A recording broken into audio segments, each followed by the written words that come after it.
On a merciless winter night in 1893, Emma Sullivan lay abandoned in a remote Montana cabin, her legs useless beneath her.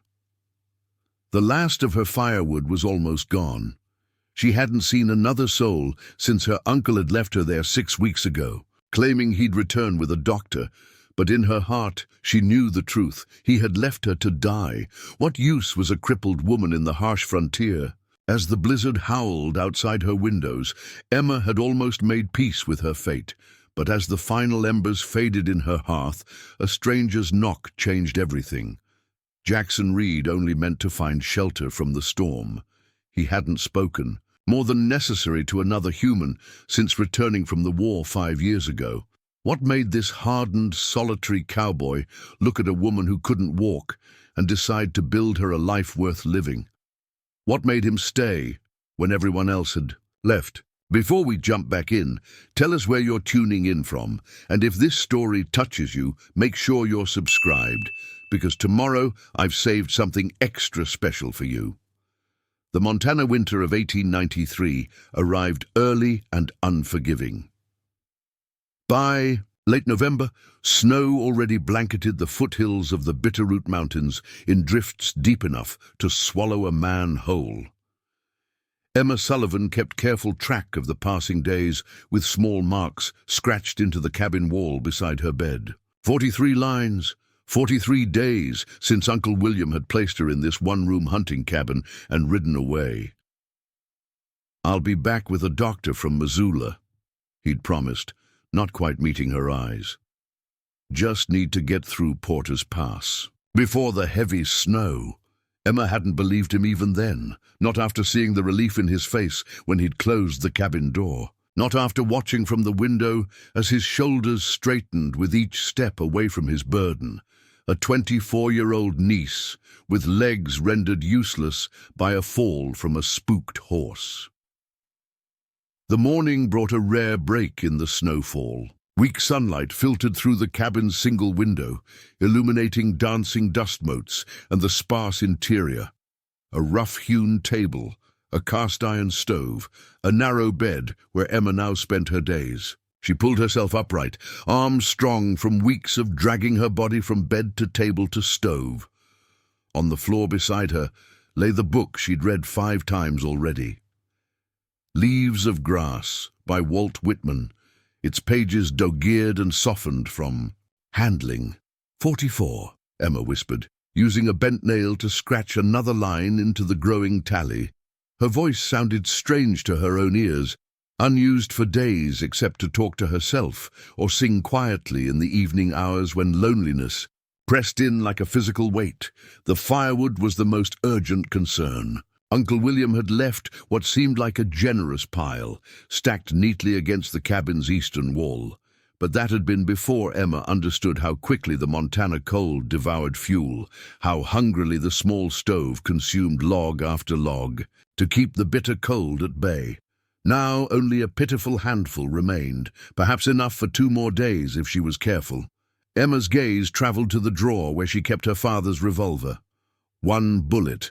A final option she'd considered with increasing frequency as the woodpile diminished and hope of rescue faded. Her father would have been ashamed of such thoughts, but then Simon Sullivan hadn't lived to see his daughter broken and abandoned. "Not today," she said firmly, pushing away the darkness that hovered at the edges of her mind. Instead, she reached for the wooden crutches she'd fashioned from pine branches, binding them with strips torn from an old petticoat. They allowed her to swing her useless legs forward in an awkward but effective motion, from bed to table, table to stove. Today's breakfast was the same as yesterday's. A small portion of oatmeal, carefully measured from her dwindling supplies. Emma had learned to ration with precision, 2 small meals a day, stretched to make her stores last through winter. If she survived until spring, she could perhaps forage when the snow retreated. If she survived. As she ate, Emma found herself speaking aloud, a habit formed to combat the silence. "What would you make of this situation, Papa?" she asked the empty room. "Your practical daughter, who could outride and outshoot most men in the county, now unable to step outside her own door. The fall had happened so quickly. One moment astride Butterfly, her chestnut mare, the next lying at the bottom of a ravine, pain like fire shooting through her back and legs. When consciousness returned, she found herself in Uncle William's house, a doctor from Helena standing over her with a grave expression. "The spine is damaged," he'd explained to her uncle, not to Emma herself. "She'll not walk again, I'm afraid. Need constant care for the simplest things."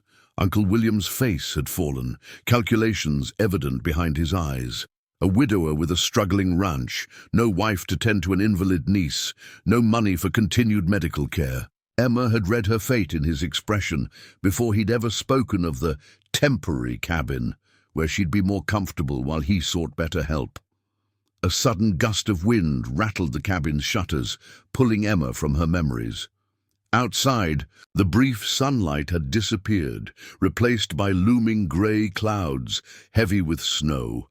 Another storm approaching. She needed to prepare. With practiced movements, Emma made her way to the stove, adding a precious log to the dying embers.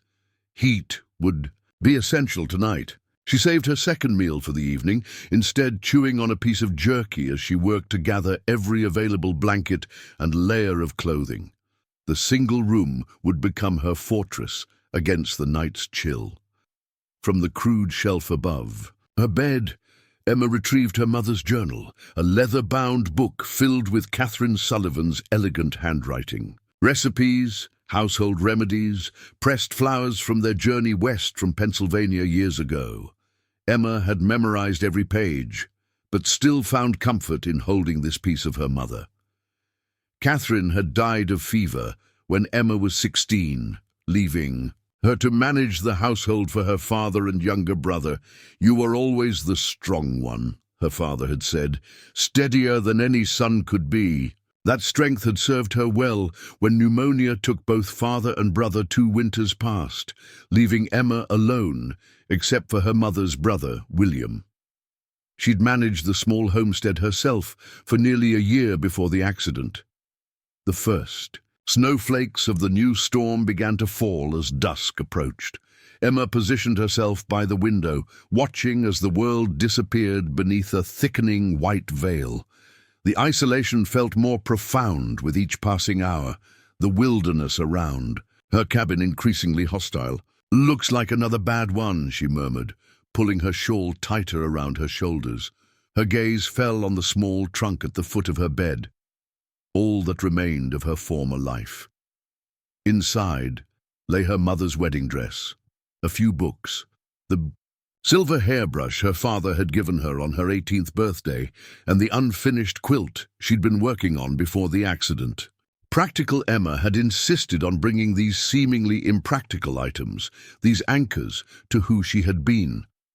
Outside, the wind rose to a howl, finding every crack and seam in the cabin's logs.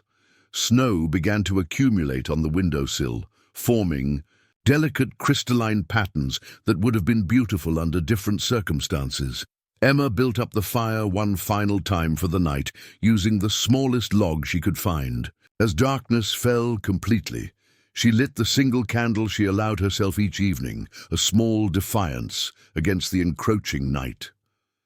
By its flickering light, she opened her mother's journal again, turning to the page where Catherine had written about courage during their first difficult winter in Montana Territory. "Courage isn't the absence of fear," her mother had written. "It's the decision that something else is more important than fear."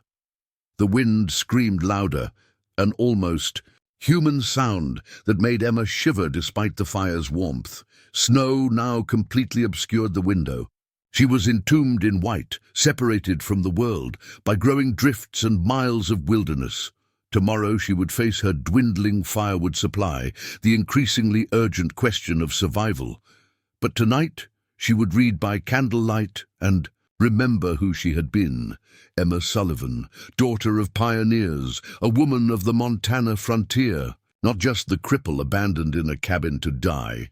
The storm's fury increased as the night deepened, Emma finally closed her mother's journal and extinguished the candle to save what remained of it. In the darkness, lit only by the dying glow of the stove, she pulled every available covering over herself and tried to ignore the cold that seeped through the cabin walls. Sleep came fitfully, troubled by dreams of running through summer meadows on strong legs, chased by unseen predators. She woke frequently to add precious kindling to the stove, stretching out the warmth as long as possible. It was during the darkest hour, when even the storm had quieted to a soft, steady snowfall, that Emma heard it, a sound so unexpected. She first thought she'd dreamed it, a knock at her door, 3 firm, deliberate raps that cut through the night's silence like gunshots. Emma froze, wondering if hunger and isolation had finally broken her mind. No traveler could be out in such weather. No one knew of this cabin except Uncle William, and he was likely drinking away the winter in some Helena saloon, her existence already fading from his memory. The knock came again, more insistent this time. "Hello?" called a deep voice, hoarse as if from disuse. "Anyone alive in there?" Preparing and narrating this story took us a lot of time, so if you are enjoying it, subscribe to our channel. It means a lot to us. Now back to the story. Jackson Reed hadn't planned on being caught in the worst blizzard to hit Montana territory. In 15 years, he hadn't planned much of anything since returning from the bloodied fields of the Civil War, with nightmares that wouldn't fade and a voice that rarely found reason to speak. The wilderness suited him. Fewer questions, fewer memories, fewer people expecting him to be the man he was before bullets and cannon fire shattered more than just his body. The first snowflakes had seemed harmless enough when he'd set out that morning from his small ranch near Twin Pines. His destination was simple, the trading post at Miller's Crossing, to exchange the beaver pelts he'd trapped for coffee, ammunition, and the few supplies that sustained his solitary existence. When he'd first moved to this remote corner of Montana 5 years ago, locals had tried to engage the silent stranger with the military bearing and haunted eyes. Eventually, they'd learned to leave him be, accepting his nods and rare words with a frontier respect for a man's privacy. "Storms coming in fast from the north," Sam Miller had warned, as Jackson loaded his purchases into his saddlebags. "Might want to hole up here tonight." Jackson had merely shaken his head, gesturing toward the mountains. His cabin lay only 4 hours west, plenty of time before the weather turned, or so he'd thought. He'd been wrong. Within 2 hours, the gentle snowfall had transformed into a howling beast, visibility dropping to mere feet in front of his horse. Jackson's experience had taught him the deadly foolishness of pushing forward in such conditions. He needed shelter, and soon. It was only by chance, or perhaps providence, that he spotted the faint glow through the whiteout conditions. A light where no light should be, given the remoteness of this high mountain valley. Jackson turned his exhausted horse toward it, snowflakes freezing in his beard and eyebrows as he narrowed his eyes against the sting of ice. The cabin emerged from the whiteness like a vision, small but solid, with a thin trail of smoke from its stone chimney suggesting habitation. Jackson's mind catalogued the oddities immediately. The path to the door wasn't cleared, snow piled halfway up the entrance, no outbuildings for livestock, no woodpile visible. Whoever dwelled inside had either recently arrived or was ill-prepared for winter's fury. Dismounting was painful. The old bullet wound in his leg always protested in extreme cold, a permanent reminder of Gettysburg embedded in his flesh. Jackson led his horse, Atlas, to the cabin's lee side, where the animal would have some protection from the worst of the wind. He removed the saddle despite his numbing fingers, covering the loyal creature with a woolen blanket before approaching the cabin door. He knocked firmly, aware of how startling a stranger's arrival could be in such isolation. When no response came, he knocked again, louder this time. "Hello?" he called, his voice rough from disuse. "Anyone alive in there?" The silence that followed was long enough that Jackson began to reconsider his options.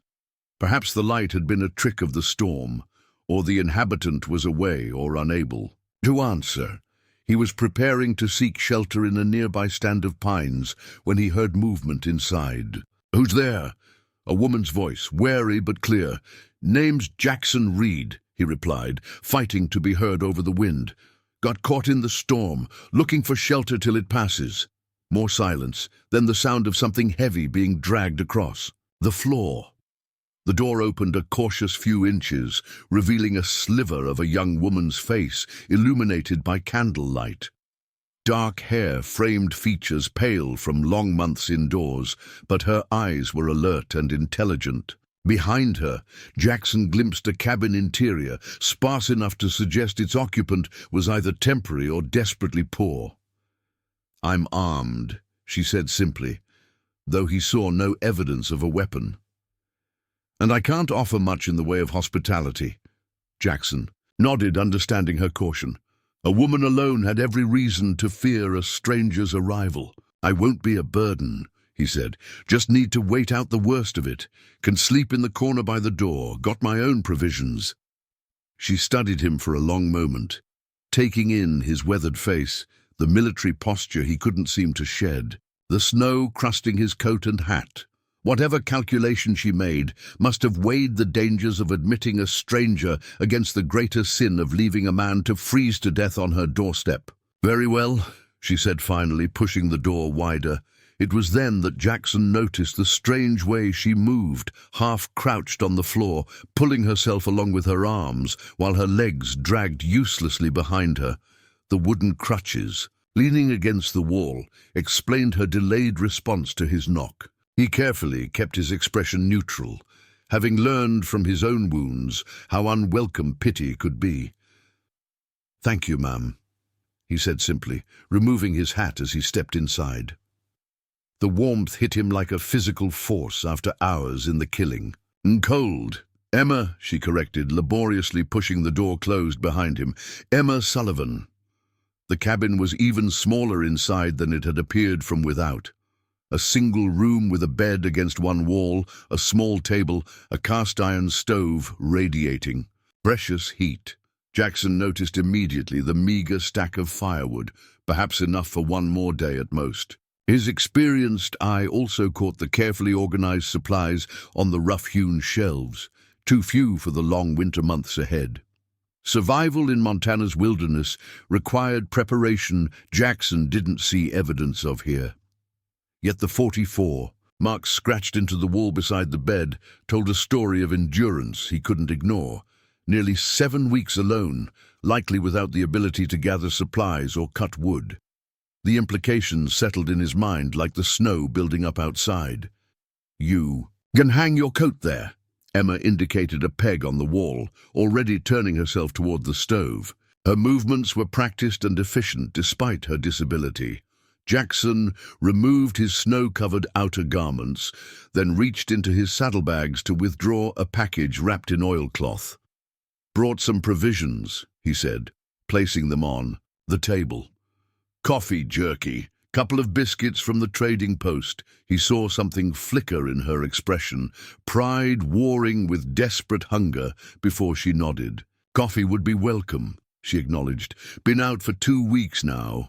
As she prepared the pot, Jackson took stock of their situation.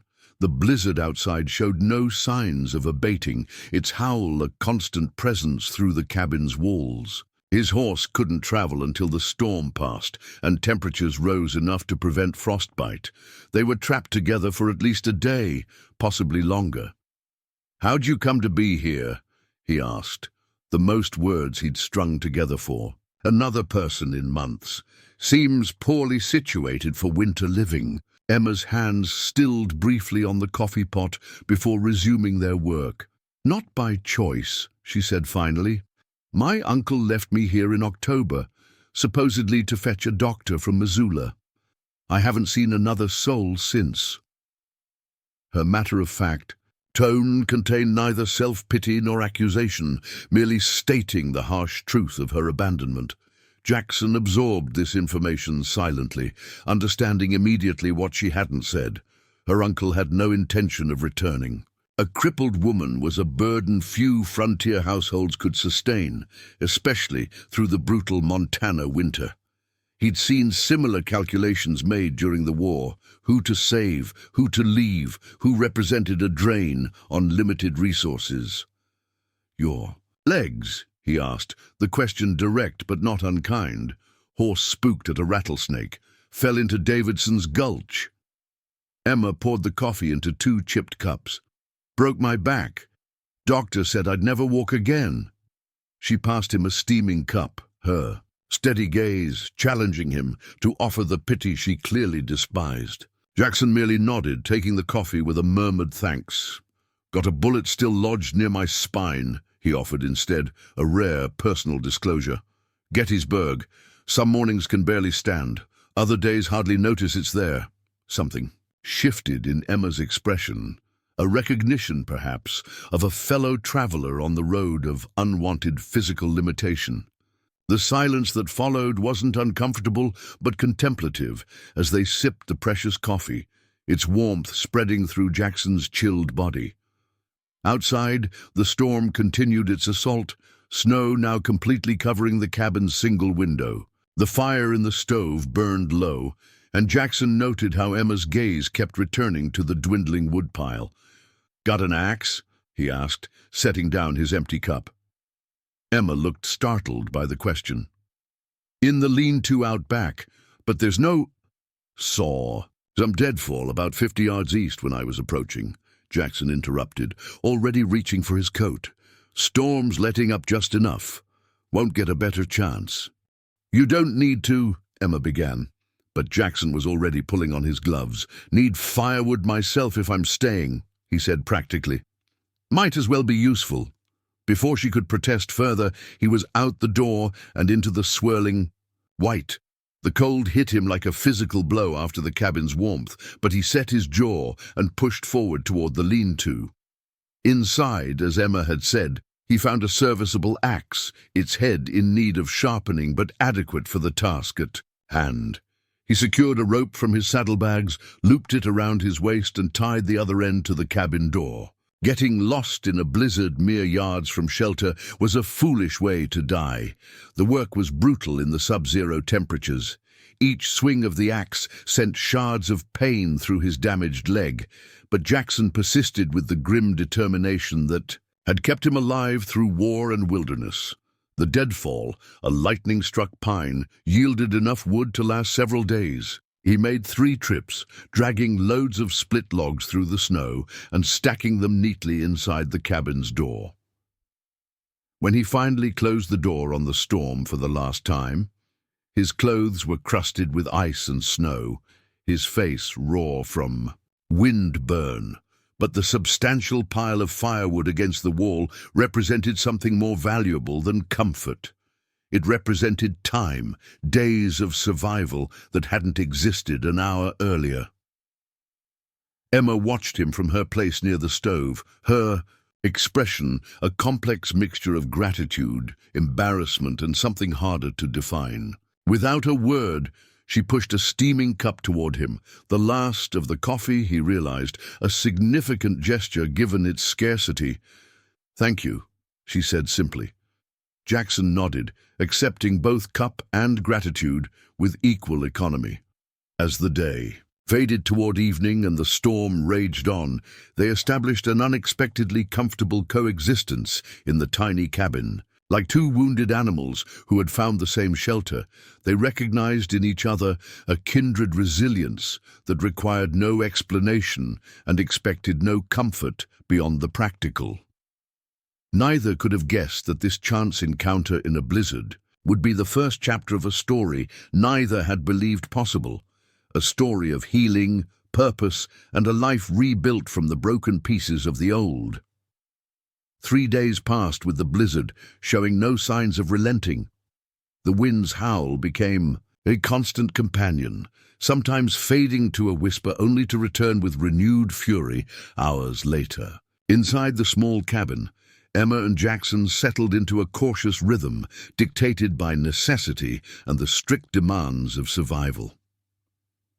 On the morning of the fourth day, Emma woke to the unfamiliar sound of metal scraping against cast iron. She opened her eyes to find Jackson kneeling by the stove, skillfully coaxing life from the previous night's embers. The pile of firewood he'd gathered still stood substantial against the wall, a bulwark against the cold that had once been her most immediate threat. "Morning," he said, noticing her gaze. His voice remained rough-edged from years of disuse, but he seemed to speak more easily with each passing day. Emma pulled herself upright, reaching for the wooden crutches she kept beside her bed. "You don't need to tend the fire. I can manage." Jackson continued his work without turning.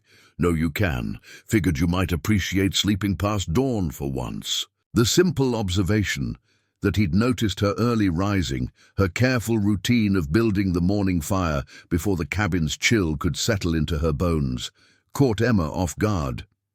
It had been so long since anyone had noticed anything about her life, let alone acted to make it easier. "Thank you," she said finally, the words feeling inadequate. Breakfast was a carefully rationed affair, cornmeal mush sweetened with the last spoonful of honey from Emma's stores, supplemented by strips of jerky from Jackson's provisions. They ate in companionable silence, a morning ritual established over their days of forced cohabitation. Emma found herself studying her unexpected guest as he ate. His hands were calloused, but surprisingly gentle in their movements. The beard that covered much of his face couldn't hide the scar that ran from his right temple to his jaw, a war wound, she guessed, though he'd offered no explanation. His eyes held the wary alertness of a man accustomed to danger, yet she'd seen kindness there too, carefully banked like the morning's fire. "Storm's breaking," Jackson commented, nodding toward the window where, for the first time in days, pale sunlight filtered through thinning clouds. Emma felt a surprising twist of emotion at his words. The storm's end meant Jackson would leave, returning to whatever solitary existence he'd carved out for himself before stumbling upon her cabin. She would be alone again with her dwindling supplies and uncertain future. "Will you head out today?" she asked, keeping her tone neutral. Jackson rose from the table, moving to the window to better assess the weather. "No, snow's still too deep for Atlas to manage with a rider. Ground needs to settle." He turned back to her. "Besides, you don't have enough wood yet." The simple declaration that he intended to stay at least long enough to ensure she had sufficient firewood loosened something tight in Emma's chest. She hadn't realized how much she'd come to depend on his quiet presence, not just for physical assistance, but for the comfort of another human voice after weeks of solitude. "I can't pay you," she felt compelled to clarify. "For the wood or anything else." A rare hint of amusement crossed Jackson's features. "Wasn't planning to send a bill." He pulled on his coat and gloves, preparing to venture outside to check on his horse and assess their surroundings. At the door, he paused. "You need anything while I'm out there?" Emma hesitated, pride warring with practicality. "If you could fill the water bucket from the stream, I'd be grateful. It's difficult for me to manage the path." Jackson nodded, understanding what she hadn't said. Her disability made even the simplest tasks, like fetching water from the nearby stream, a dangerous ordeal in winter conditions. Without another word, he took the wooden bucket and stepped out into the brightness of the snow-covered world. Left alone, Emma turned her attention to the household tasks she could manage. Using her crutches, she made her careful way around the small space, straightening the few possessions, sweeping the floor clear of bark and splinters from the new firewood. Physical activity helped keep darker thoughts at bay. Questions about what would happen when Jackson inevitably left, how long her remaining supplies would last, whether spring would arrive before starvation did. The cabin door opened nearly an hour later, admitting Jackson along with a rush of cold air. He carried the water bucket now full, and something else that made Emma's eyes widen. 2 snow hares, already skinned and cleaned. "Found snares about half a mile north," he explained, setting his bounty on the table. "Someone had a trap line, but hasn't checked it since the storm. Probably Ben Fletcher's," Emma said. "Uncle William mentioned he had permission to set traps on his property." She eyed the hares with poorly concealed hunger. It had been weeks since she'd had fresh meat. Jackson nodded, unslinging his rifle and leaning it carefully by the door. "Fletcher won't be coming back for these any time soon. Snow's waist-deep in the hollows." Emma pulled herself toward the table, already mentally calculating how to make the most of this unexpected bounty. "We could make a stew," she suggested. "I have some dried vegetables and herbs." "Got salt, too," Jackson added, "from my supplies. Meat will keep longer that way. Can smoke some if we're careful with the firewood." The collaborative planning, the use of "we" instead of "I," felt strange yet comforting to Emma after so many weeks of solitary survival.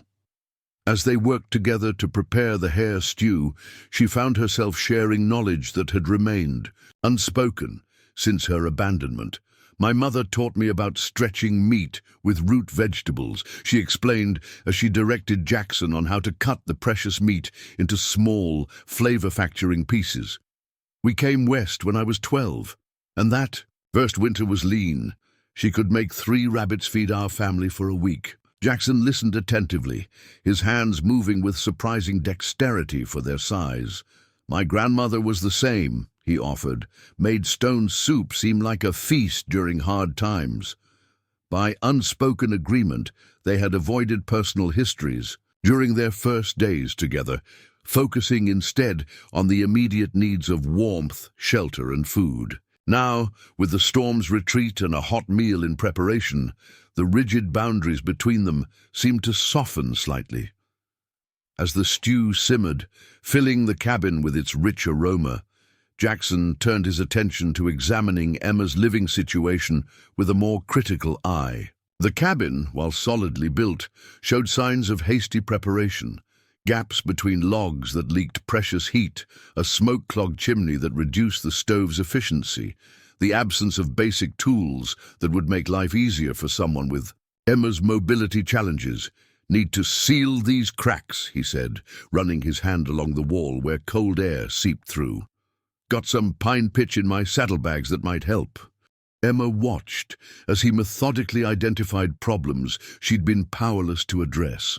The competent assessment reminded her painfully of all she couldn't do, of how her once capable body now limited her in ways that threatened her very survival. "I was going to fix those," she said, a defensive edge creeping into her voice, "before the accident.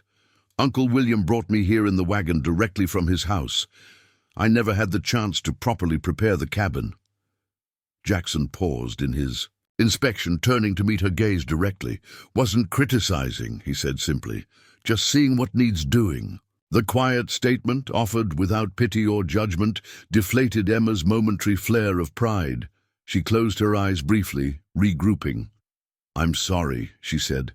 "I'm not accustomed to needing help."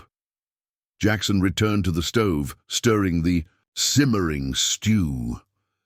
"Few of us are," he replied, and something in his tone suggested he understood more than she'd said. As dusk approached, they shared the first hot, substantial meal either had enjoyed in days. The simple comfort of warm food and fire created a pocket of contentment, in stark contrast to the harsh reality outside the cabin walls. When Jackson rose to add more wood to the stove, Emma noticed him favoring his right leg, his face briefly tightening with pain. "Your leg," she said. "The bullet wound, it's bothering you?" He glanced down as if surprised she'd noticed. "Cold makes it ache. Nothing serious." "I have willow bark," Emma offered. "Makes a tea that helps with pain. My father swore by it for his old mining injuries." Jackson hesitated, then nodded. "Obliged." As night settled fully around the cabin, Emma prepared the medicinal tea while Jackson cleaned their simple cooking utensils with snow brought in from outside. The domesticity of the scene struck her suddenly, how quickly they'd fallen into complementary roles, each contributing what they could to their shared circumstances. When she handed him the steaming cup of willow-bark tea, their fingers brushed. Momentarily, the brief human contact, the first she'd experienced since her uncle's departure, sent an unexpected warmth through Emma that had nothing to do with the cabin's fire. "Thank you," Jackson said, accepting both tea and unspoken concern. In the flickering light of the single candle they permitted themselves each evening, Emma caught a glimpse of something shifting in his guarded expression, a lowering of defenses that mirrored her own. Whatever lay ahead for them both, something fundamental had changed in the isolated cabin. Two wounded souls, thrown together by circumstance and winter's fury, had begun to form a tenuous bond neither had sought, but both increasingly needed. A week after the blizzard's end, the deep Montana winter settled into a rhythm of clear, bitterly cold days and star-filled nights. The temperature rarely rose above freezing, but the absence of new snowfall allowed Jackson to establish a daily routine that gradually transformed Emma's precarious existence. Each morning, he ventured out to check his snare line, the abandoned. Traps he'd discovered now repurposed and expanded to provide a steady, if modest, supply of fresh meat. He'd return by midday, sometimes with rabbits or the occasional grouse, other times empty-handed, but carrying armloads of firewood to add to the growing pile along the cabin's exterior wall. Inside, Emma had her own routine.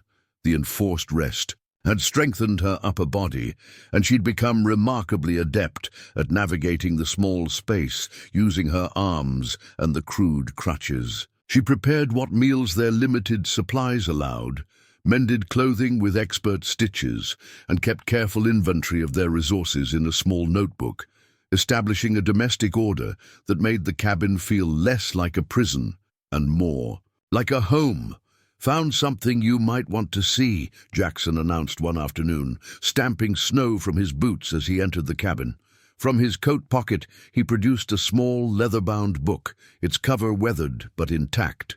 Emma set aside the shirt she'd been mending, one of Jackson's, the sleeve torn during his woodcutting, and accepted the book with curious hands. "Where did you find this?" "Old trapper's cabin about 3 miles east," Jackson explained, warming his hands by the stove.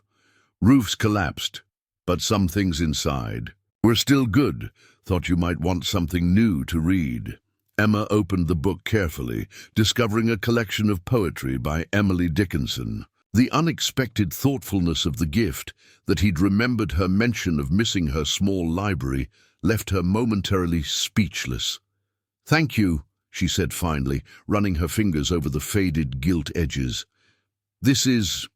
I haven't had anything new to read since October." Jackson nodded, accepting her gratitude with his customary economy of expression. Yet Emma noticed the slight softening around his eyes that she'd come to recognize as his version of a smile. These small revelations of the man beneath the stoic exterior fascinated her more than she cared to admit. "Found some other useful items too," he continued, unpacking his saddlebags. "Tin plates, couple of blankets still good enough to use, and this." He held up an ingenious folding contraption that Emma eventually recognized as a portable writing desk. Previous owner must have been an educated man, she observed, examining the desk's clever compartments designed to hold ink, pens, and paper. "Or woman," Jackson corrected mildly, surprising her with his assumption that a trapper might have been female.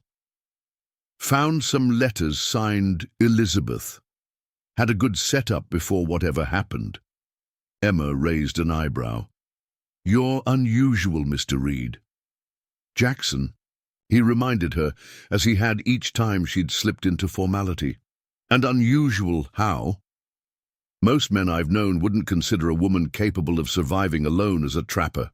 He shrugged, hanging his coat on its peg. "Met a female scout during the war, best tracker in Tennessee.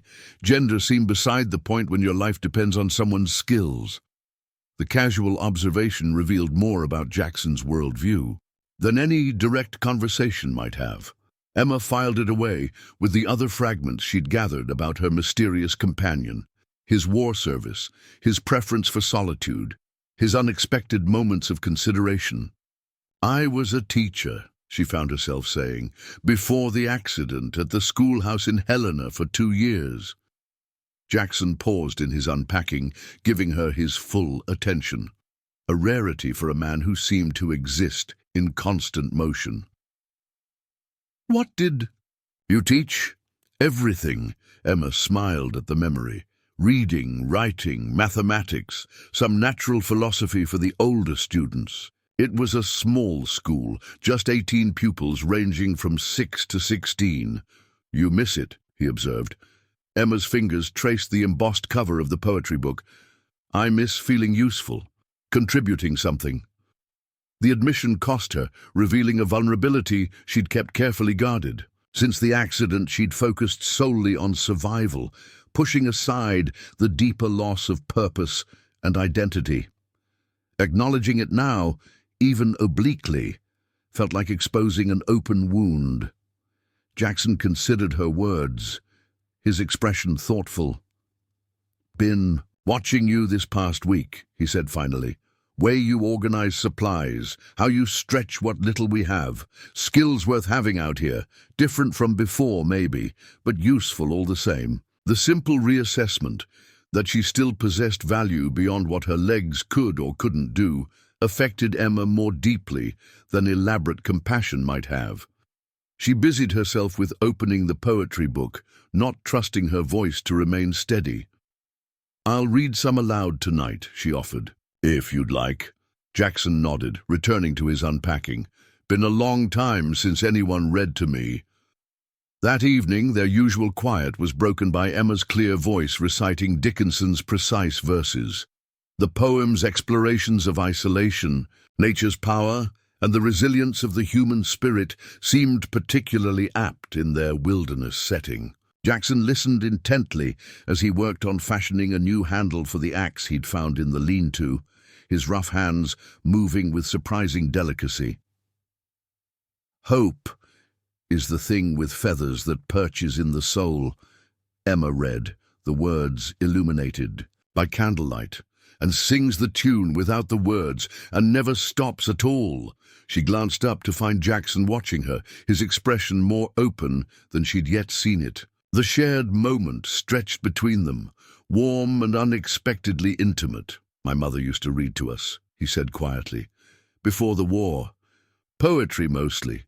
Said it reminded us there was beauty beyond our daily struggles." Emma marked her place with a finger. "What happened to her?" "Fever took her while I was at Gettysburg." His voice held old grief, worn smooth by time. Never got to say goodbye. The personal disclosure, the first he'd volunteered about his family, felt significant. Emma let the silence stand for a moment, honoring both his loss and his willingness to share it. "My father always claimed he had no patience for poetry," she said finally, "but he'd listen every time I read, said my voice made the words make sense." Jackson's hands resumed their careful work on the axe handle. He was right about that. The simple compliment warmed Emma in ways the fire couldn't touch. She continued reading, the poems creating a bridge between their separate pasts and shared present. Later, as they prepared for sleep, Jackson on his bedroll near the stove, Emma on the narrow bed, she found herself reluctant to extinguish the candle that had illuminated their evening. In the week since his arrival, the crushing solitude that had been her constant companion had lifted, replaced by something she'd not expected to find again: connection. "Jackson," she said, her voice quiet in the cabin's darkness after the candle was finally snuffed. "Thank you for the book and everything else." His reply came after a moment, his deep voice softened by the night. "You're welcome, Emma." Something shifted between them that night, a tentative trust taking root in the fertile ground of shared hardship and mutual respect. Neither could have articulated the change, yet both felt it. For Emma, who had reconciled herself to dying, alone in this remote cabin, and for Jackson, who had chosen solitude as a shield against wartime trauma, this fragile connection represented something neither had been seeking, but both increasingly needed. The Montana winter still gripped the land outside with merciless cold, but within the cabin's walls, something was slowly thawing. Two damaged souls, thrown together by circumstance, had begun to recognize in each other not just the partners in survival they'd become, but the possibility of healing they might offer one another. Morning found them both changed in subtle ways. Emma, reaching for the poetry book the moment light allowed reading, Jackson lingering over breakfast rather than immediately heading out for his daily tasks. Small adjustments that acknowledged the previous night's unspoken shift. "Been thinking," Jackson said, finishing the last of his coffee. "Cabin needs work to be proper winter quarters. Chimney needs cleaning. Walls need better sealing against drafts. Could do more if I stay a while longer." He met her eyes directly. "If that suits you." Emma felt something flutter in her chest, part relief, part something more complicated she wasn't ready to examine. "Yes," she said simply. "That would suit me fine."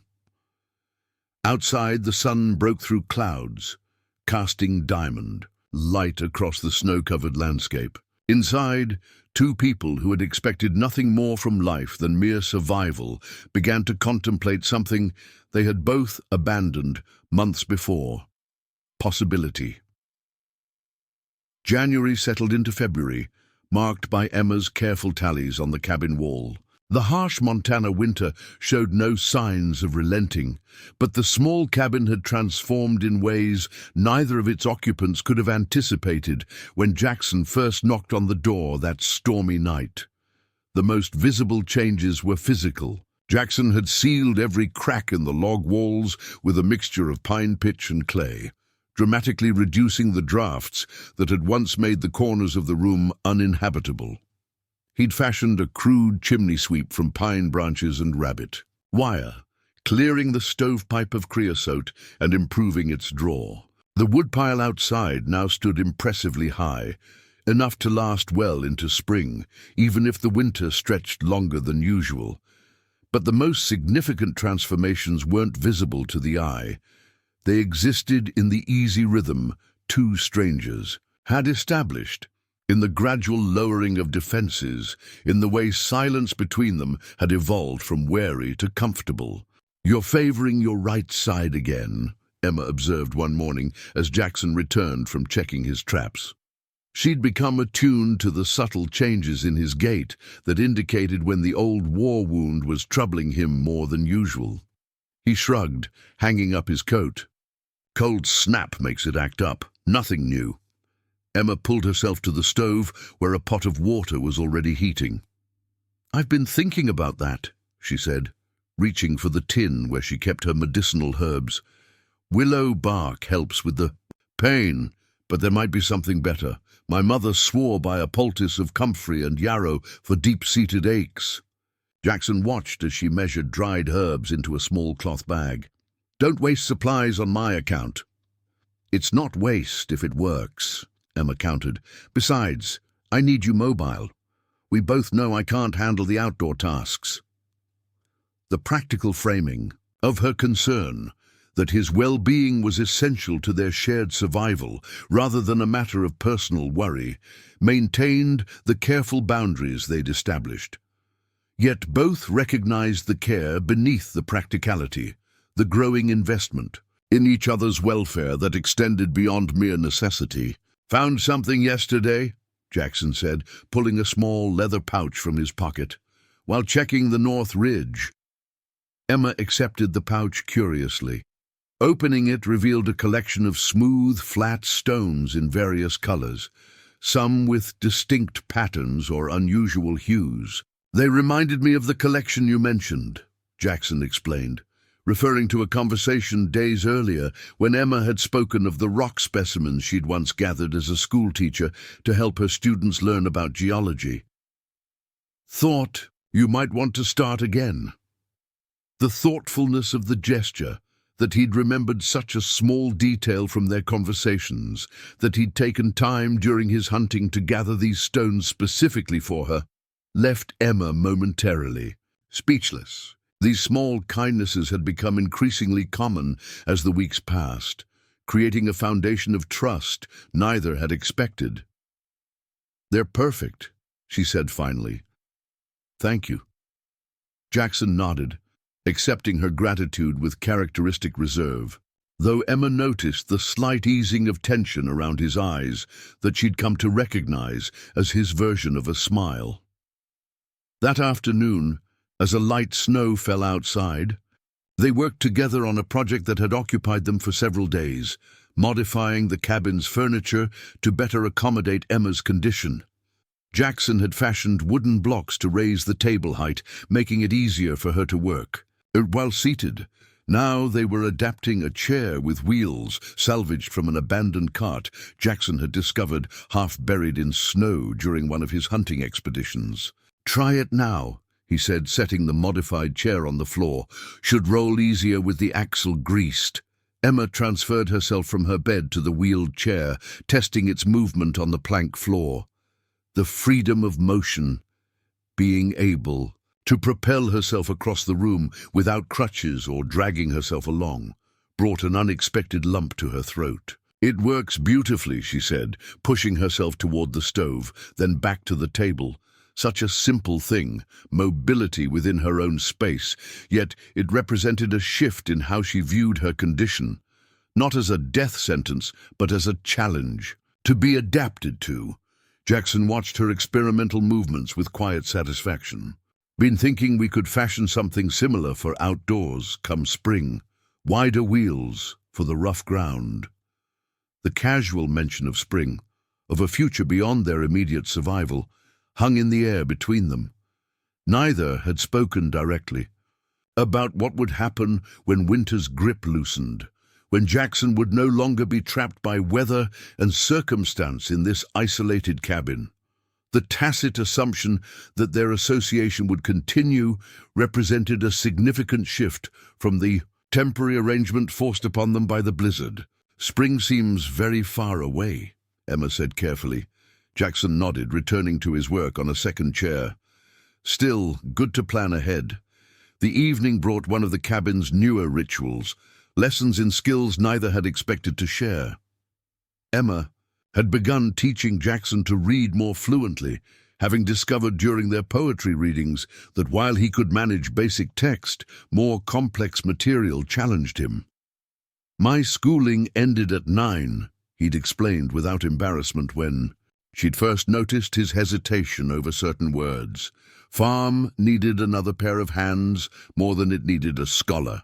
In exchange, Jackson taught Emma the practical wilderness knowledge that had kept him alive during his years of solitude, how to identify animal tracks in snow, which parts of pine trees could be used for food, the different calls of birds that signaled changing weather.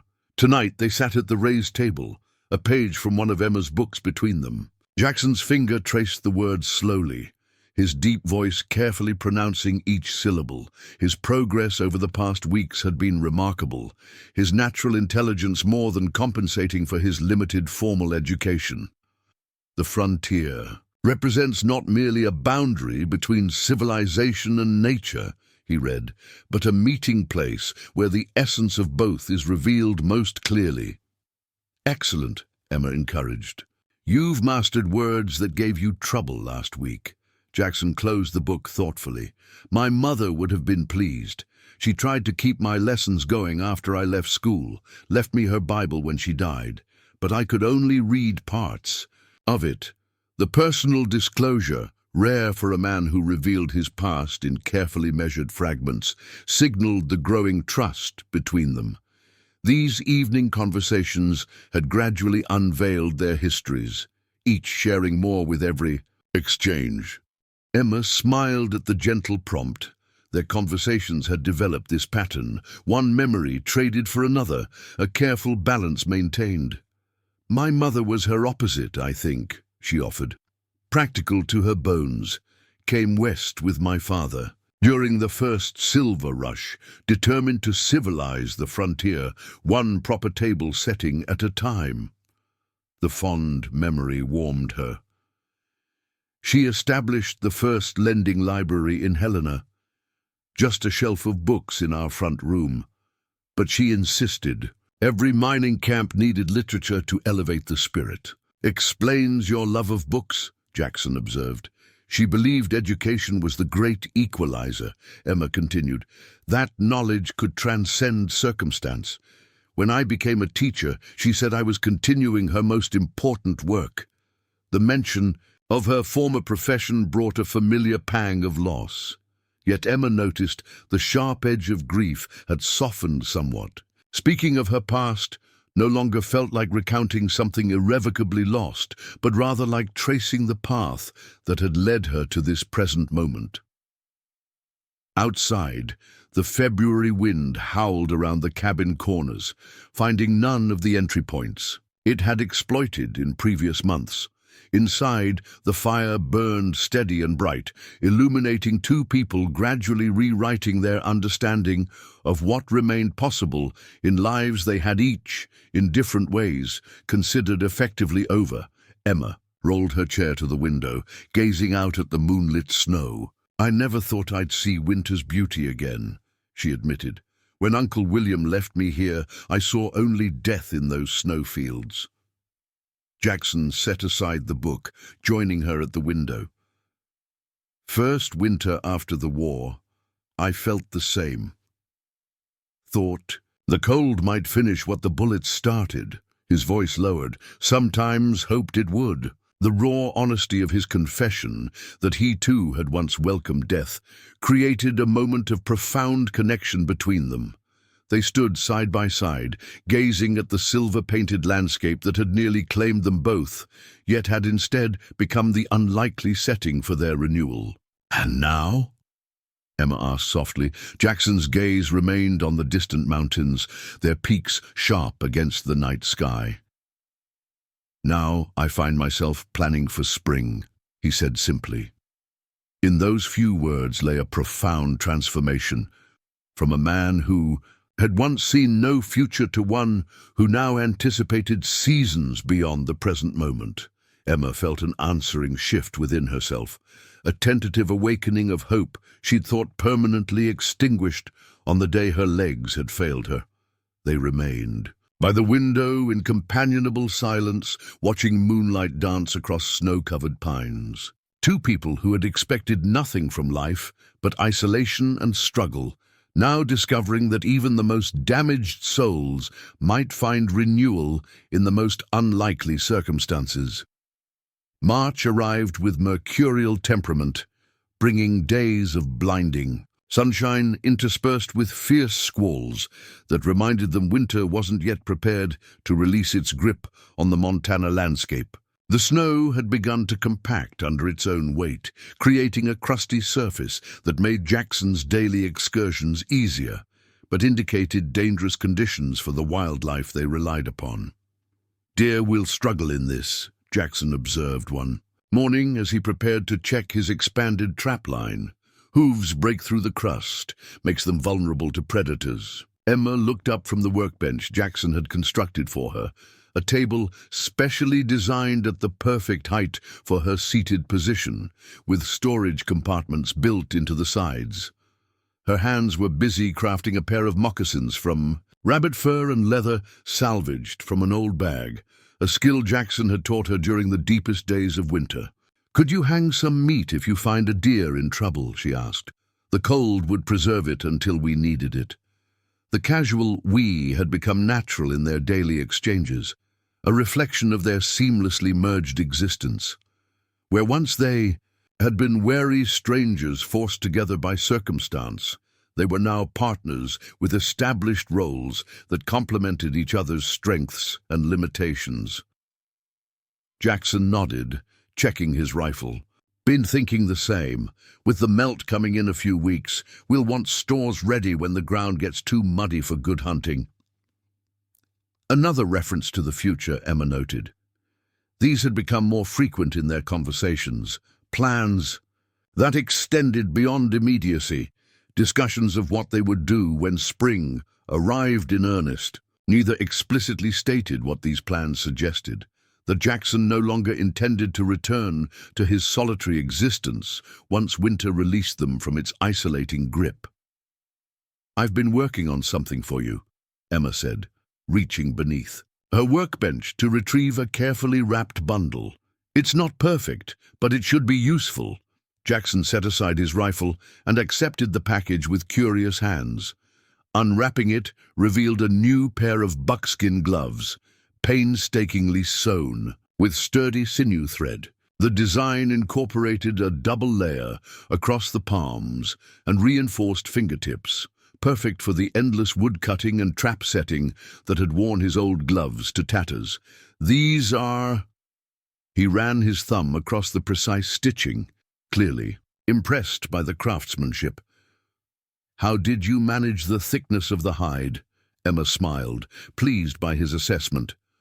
"I soaked the leather in snow water, then used the back of a spoon to thin it where needed. Took time, but I had plenty of that while you were out hunting."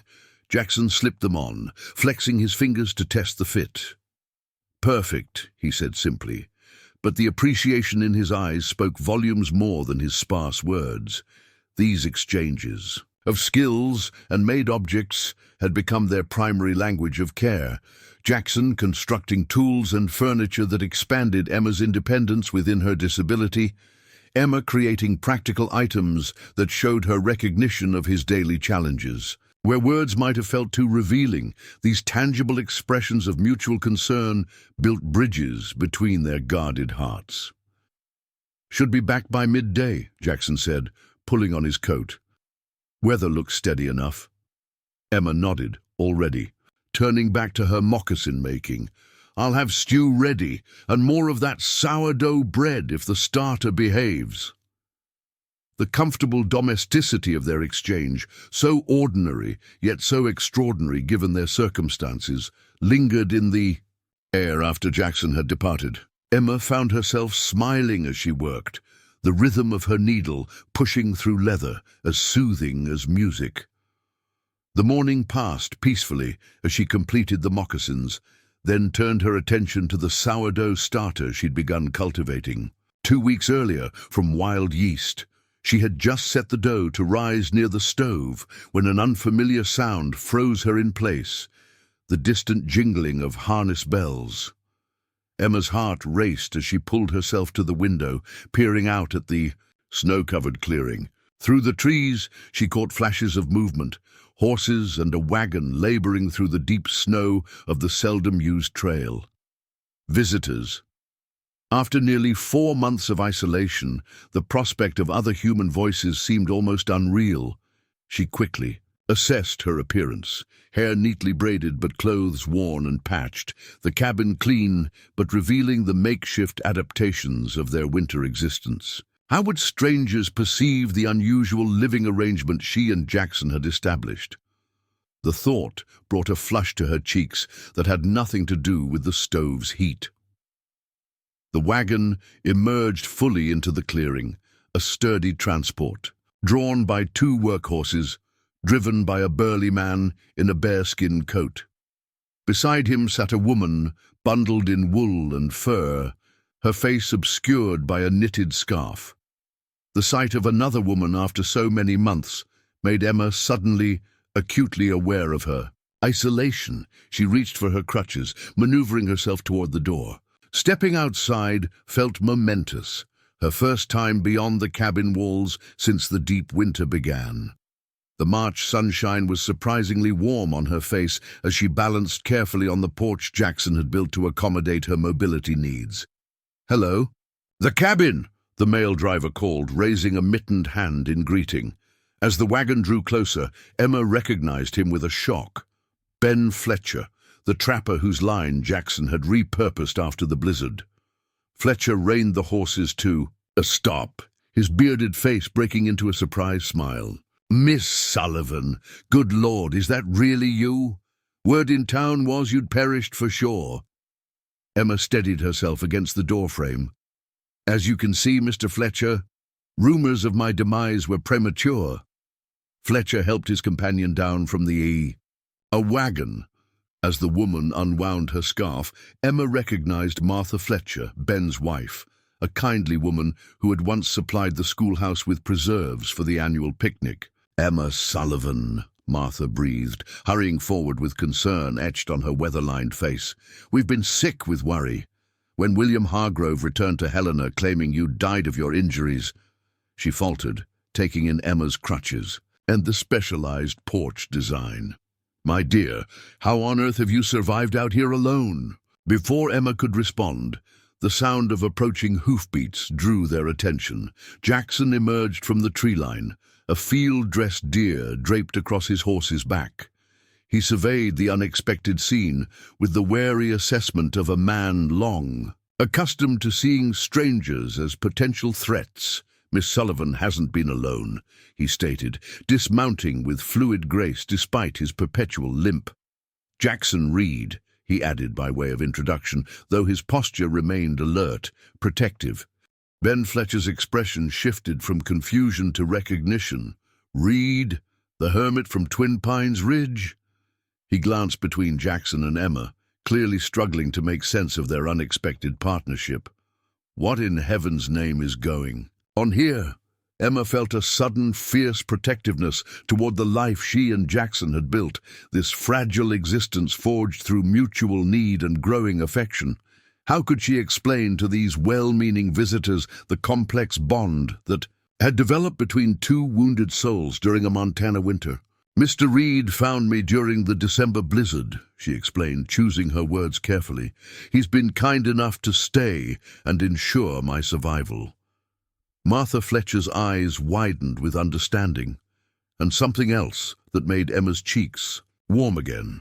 In frontier communities, unmarried men and women simply didn't share living quarters without certain assumptions being made.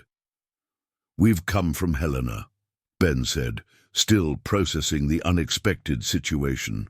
"Your uncle died last month. Influenza took half the town. When he was delirious with fever, he confessed to leaving you out here. Martha wouldn't rest until we checked, though we never truly expected." He gestured helplessly at the cabin, at Emma's living presence. "You're here now," Jackson stated practically, moving to untie the deer from his saddle.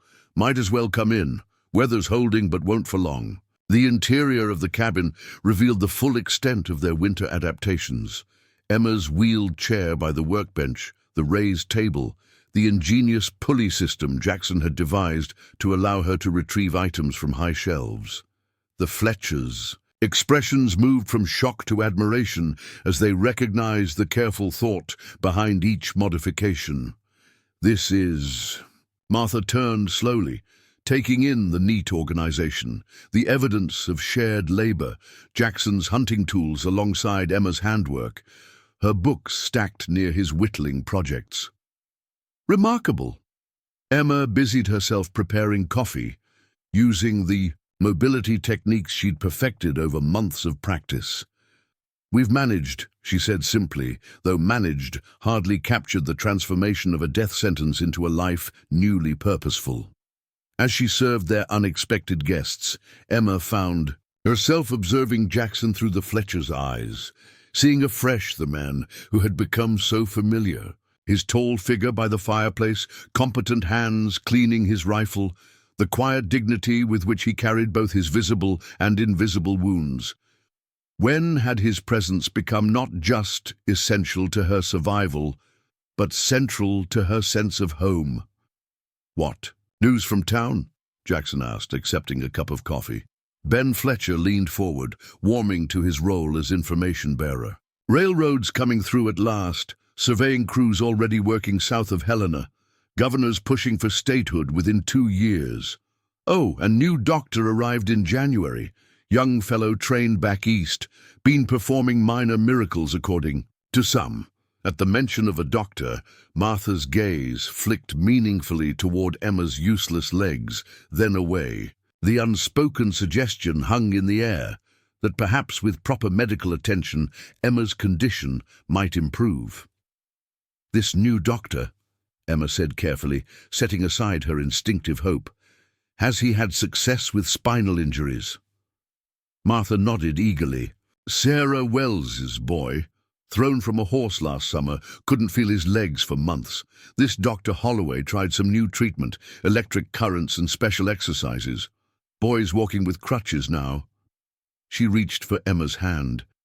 "You should come back with us, see what might be done." The invitation, the first connection to the outside world in months, landed like a stone in still water, rippling through the careful equilibrium Emma and Jackson had established. She glanced at him, finding his expression carefully neutral, though she'd learned to read the tension in his shoulders. "That's very kind," Emma said, neither accepting nor declining. "How long do you plan to stay?" "Just tonight, if you can spare." "The floor space," Ben replied. "Need to check my northern traps, then head back before the melt makes the passes tricky." He glanced apologetically at Jackson. "Speaking of traps," Jackson shook his head. "You were presumed dead too after that December storm. No one came to check the line for weeks. Didn't seem right to let good meat go to waste." Ben nodded, frontier pragmatism overriding any potential offense. "Would have done the same. Appreciate you keeping the line clear." As day faded toward evening, the small cabin accommodated its expanded population with surprising ease.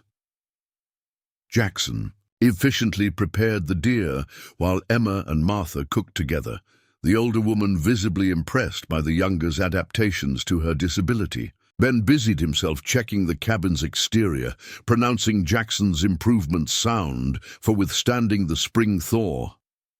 It wasn't until after dinner, when Ben and Martha had settled into bedrolls near the fire and deep breathing indicated their exhaustion had claimed them, that Emma and Jackson had a moment alone.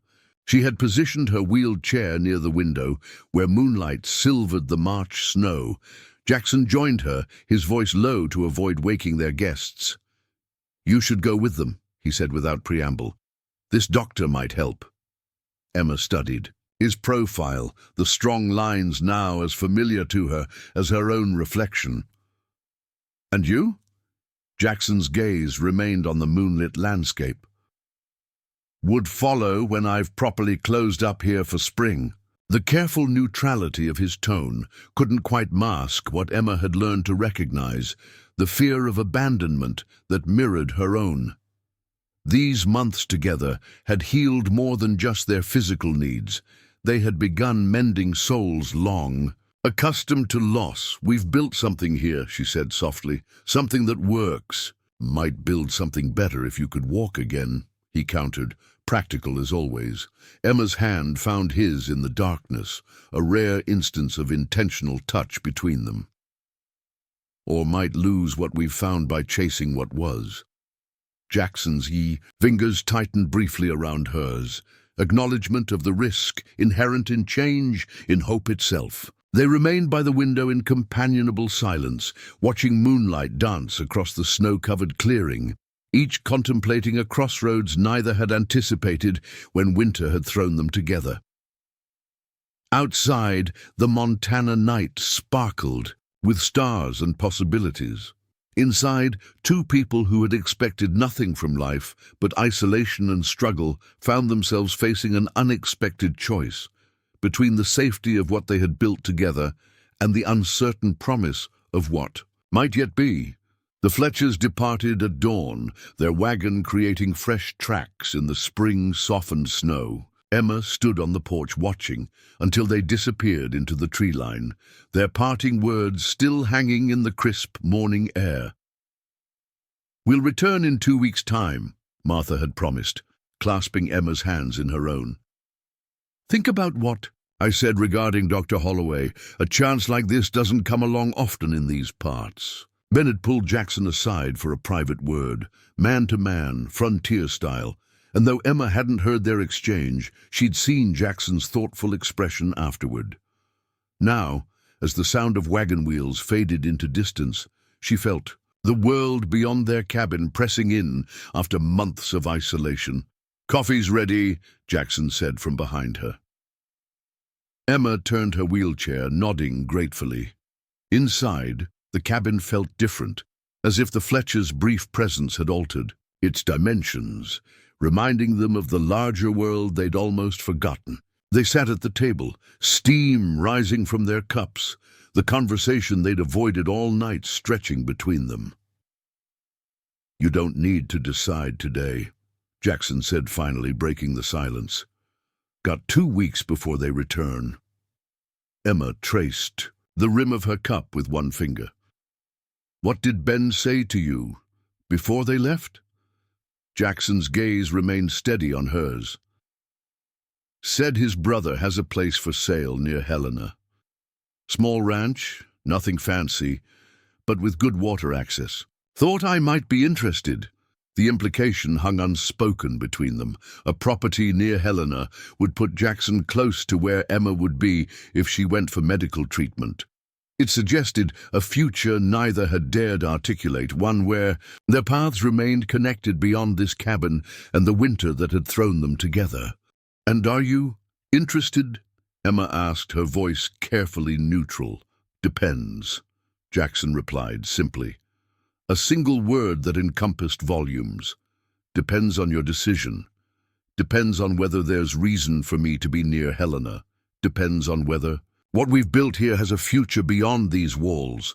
Emma wheeled herself to the window, gathering her thoughts. The March sun had begun its daily work of transforming the frozen landscape, tiny rivulets of meltwater already visible on south-facing slopes. Everything was changing, within and without. "I keep thinking about something my father used to say," she mused. "Hope is a fine breakfast but a poor supper. He meant that starting the day with hope is natural, but ending with nothing but hope leaves you hungry." Jackson waited, allowing her the space to work through her thoughts. "For months," Emma continued, "I've survived by abandoning hope, accepting my limitations, building a life within them. The idea of treatment, of potentially walking again." She shook her head. "It feels dangerous somehow, like hoping for the sunrise at midnight." "Or necessary," Jackson suggested quietly. "Like planting in spring even after a killing frost took last year's crop." Emma turned to look at him, struck by the apt metaphor from this man of few words.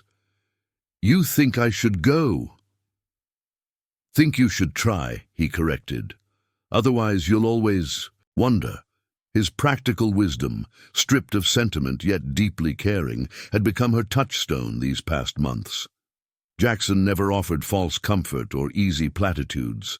His assessments, while sometimes stark, were grounded in a fundamental respect for her agency that few had ever shown her, before or after her accident. "And us?" she asked finally, the question she'd been circling since the Fletchers had departed. "What becomes of what we've built here?" Jackson rose, crossing to the shelf where he'd placed the carved figures he'd been working on during evening hours, detailed woodland animals and birds that revealed an artist's eye few would have suspected in the taciturn cowboy. He selected a hawk with outstretched wings, and placed it in Emma's hand. "Some things," he said carefully, "don't need 4 walls to exist." The carved hawk felt warm against her palm, its wings caught in eternal flight. Emma understood what he was offering, not promises he couldn't guarantee, but possibility. The chance to discover whether what had grown between them could survive beyond the forced intimacy of winter isolation. "I'm afraid," she admitted, a confession that would have been unthinkable months earlier. "Not just of hoping for something impossible, but of losing what I know is real." Jackson's hand came to rest briefly on her shoulder, one of the rare moments of intentional contact they permitted themselves. "Courage isn't about not being afraid," he said. echoing words from her mother's journal they'd read together during the darkest days of winter. It's about deciding something else matters more. In that moment, Emma recognized the growth in both of them, how the broken people, who had first met during a blizzard, had begun to heal each other in ways neither medicine nor time alone could have accomplished. Whatever she decided about them, Doctor and Helena, that healing was worth preserving. 2 weeks, she said decisively. We have 2 weeks to prepare either way. Jackson nodded, accepting her need for time without question. Until then, we work as planned. They did exactly that, falling back into the routines that had sustained them through winter while making preparations for the coming spring thaw. Jackson reinforced the cabin's foundation against the meltwater that would soon surround it. Emma preserved the last of the winter meat and inventoried their remaining supplies. Neither mentioned Helena or Dr. Holloway, though the possibility hovered in the background of every conversation. 10 days after the Fletchers' departure, as Emma worked at her bench crafting a leather satchel, Jackson entered the cabin with unusual haste. "Riders coming," he announced. 5, maybe 6, not the Fletchers. Emma felt a spike of alarm.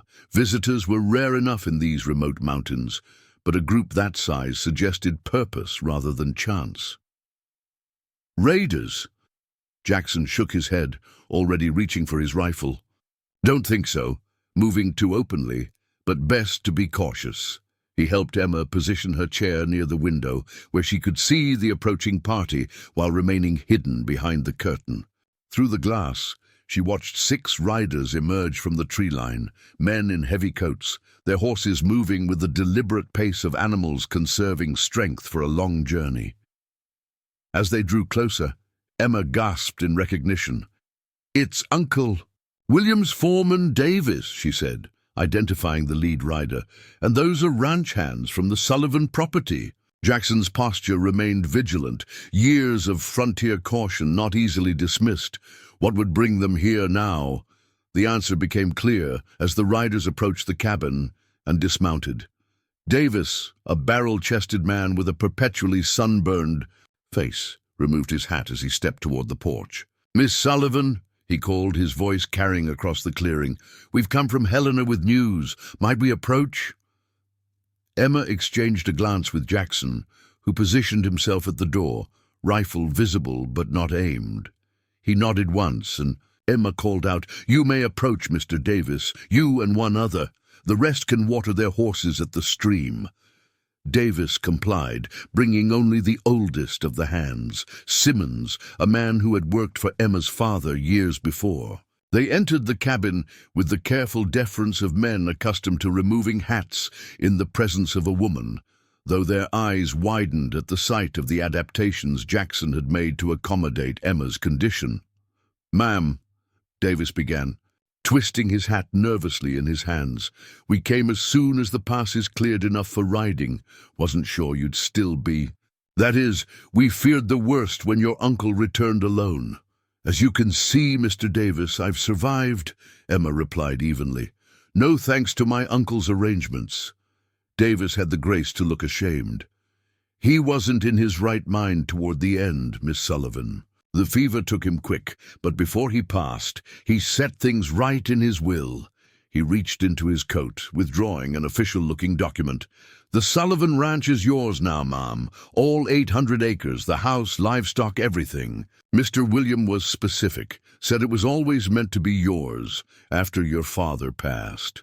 Emma accepted the document with numb fingers, scanning the legal language that confirmed Davis's words. The property that should have been hers by family right, the ranch her father had built and her uncle had inherited through legal technicality, was returned to her at last.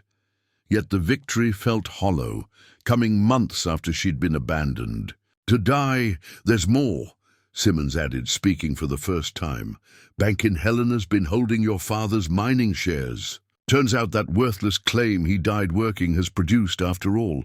New company bought it last fall and hit a rich vein in December."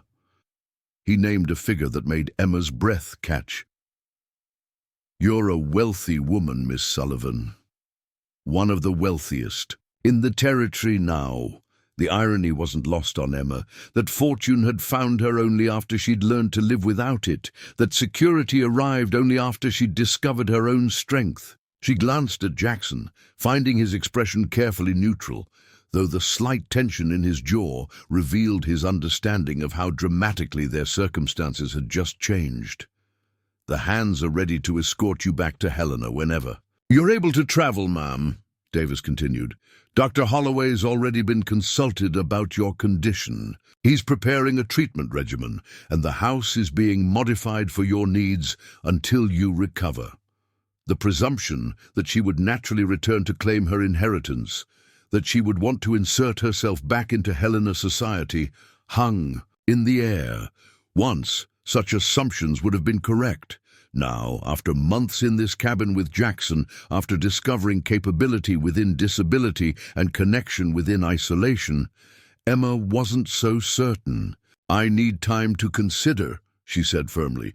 "Mr. Reed and I have managed well here. Any decisions about my future will be made carefully, not hastily." Davis looked confused, his gaze shifting between Emma and Jackson as if seeing their relationship. "For the first time, of course, ma'am, we can make camp nearby and wait on your convenience." His tone suggested he expected her decision would be swift and obvious. What woman wouldn't choose wealth and medical treatment over a crude cabin in the wilderness? After the ranch hands had departed to make their camp, Emma and Jackson sat in a silence heavy with unspoken thoughts. The will and bank documents lay on the table between them, tangible evidence of how quickly life could change course. "Seems your choices have expanded," Jackson observed finally, his deep voice carrying no judgment. Emma studied him.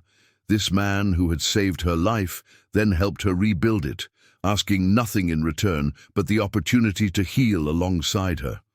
How could she explain that wealth and property seemed hollow prizes compared to what they'd discovered together? "I was ready to die in this cabin when you found me," she said quietly. "Now, I'm afraid of leaving it." Jackson's gaze remained steady.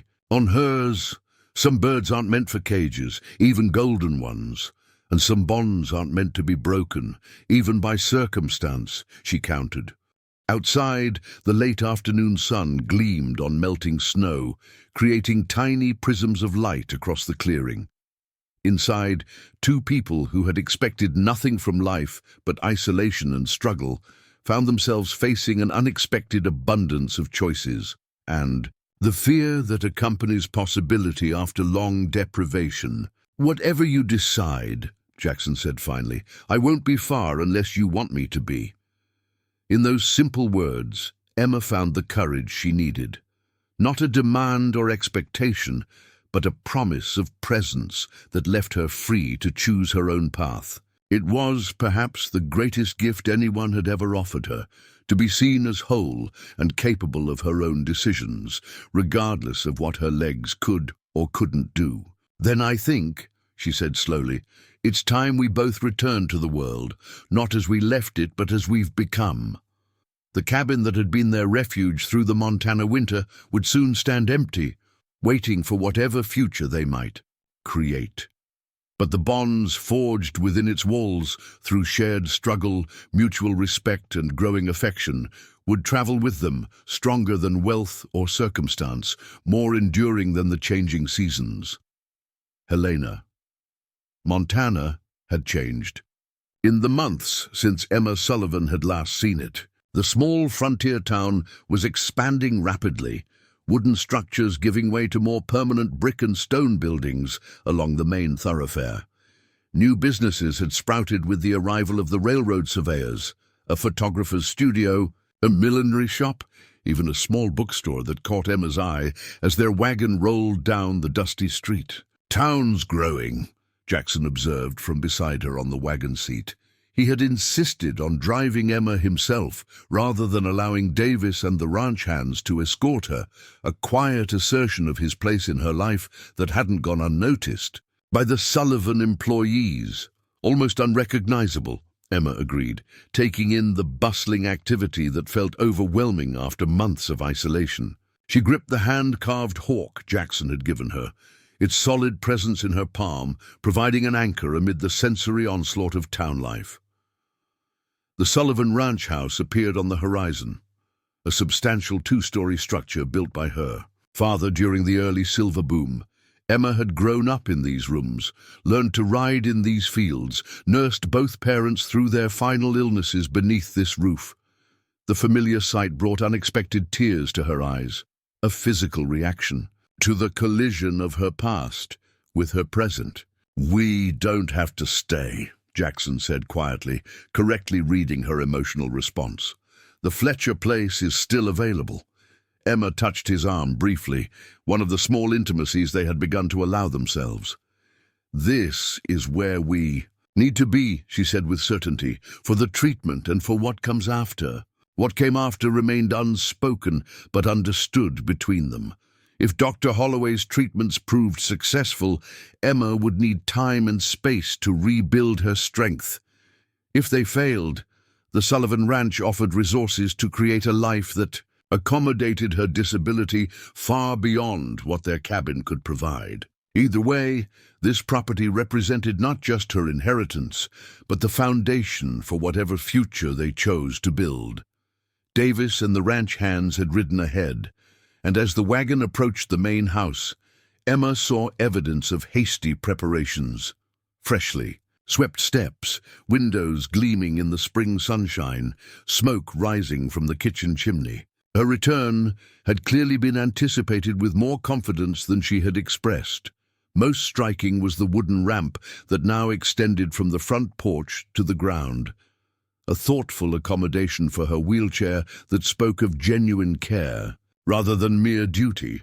Emma found herself unexpectedly touched by this tangible proof that she was welcome here, disability and all. "Mrs. Cooper's been cooking since sunrise," Davis explained, as he helped Emma from the wagon.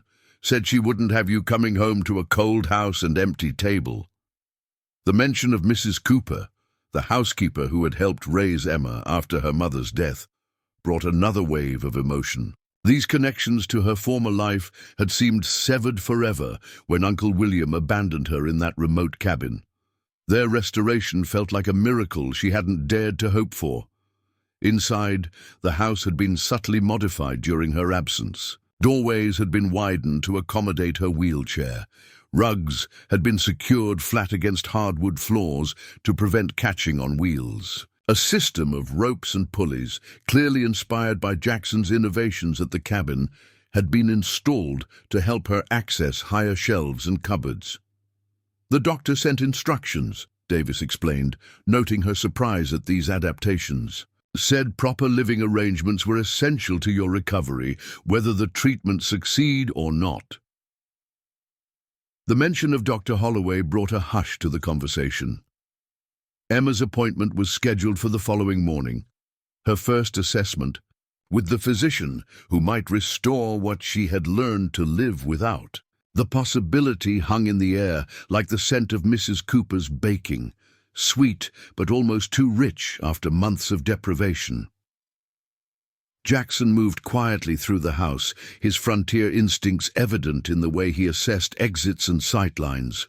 Familiarizing himself with this new territory, Emma watched him through the eyes of her former world, seeing as others would see him, this weather-worn cowboy with his military bearing and economic speech, so out of place among the relative refinements of the Sullivan home. Yet, as the afternoon progressed, she observed something remarkable. Jackson's fundamental dignity and competence transcended his rough exterior. When he spoke, the ranch hands listened with natural respect. When he made suggestions about securing the property against spring flooding, Davis implemented them without question. His worth wasn't diminished by the setting. If anything, the contrast highlighted the substance beneath his unpolished surface. That evening, after a homecoming dinner that left them both overwhelmed by its abundance, Emma and Jackson sat alone. In the study that had once been her father's domain, a fire crackled in the hearth, warding off the spring evening's chill. Through the window, they could see stars emerging above the ranch's rolling pastures. the same stars that had witnessed their unlikely bond forming in a remote mountain cabin. "It's strange," Emma mused, wheeling herself closer to the warmth. "I thought coming back would feel like returning to my old life. Instead, it's like stepping into a third life entirely, neither what was before the accident nor what we created in the cabin." Jackson nodded, his expression thoughtful as he studied the room's leather-bound books and polished furnishings. "New territory requires new maps," he observed. "Can't navigate by old landmarks when the landscape's changed." His frontier wisdom, expressed in the language of wilderness survival, perfectly captured their current situation. Both of them had been transformed by their winter together, Jackson emerging from his self-imposed isolation, Emma discovering strength within her limitations. Whatever came next would be charted on fresh territory, using the skills and trust they'd built together. "Are you nervous about tomorrow?" Jackson asked, the direct question typical of his approach. Emma considered prevaricating, then opted for the honesty that had become their hallmark. "Terrified," she admitted, "both of success and failure." Jackson's brow furrowed slightly. "Fear of failure I understand, but success? If I can walk again." Emma's fingers traced the carved hawk's wings. "Everything changes. Again, the adaptations. We've made the life we've learned to live within certain boundaries. It all becomes unnecessary." "Some things don't change," Jackson said quietly, his gaze steady on hers. "Some things aren't built on need." The simple declaration that what had grown between them transcended the mutual dependence of their winter survival eased something tight in Emma's chest. Whatever Dr. Holloway's verdict, whatever her physical future held, this connection remained constant. Morning arrived clear and promising, the kind of spring day that hinted at summer's approach. Emma dressed with particular care, in one of the few dresses that remained from her teaching days, allowing Mrs. Cooper to arrange her hair in a style more befitting a woman of property than a cabin survivor. These superficial preparations couldn't mask her anxiety, but they provided a semblance of control amid uncertainty. Jackson waited on the porch, dressed in the cleanest of his sparse wardrobe, his beard trimmed and hair neatly combed. The sight of him making this concession to town propriety on her behalf touched Emma deeply. "You don't have to come," she offered, recognizing how uncomfortable the doctor's office would be for a man who preferred wilderness to society.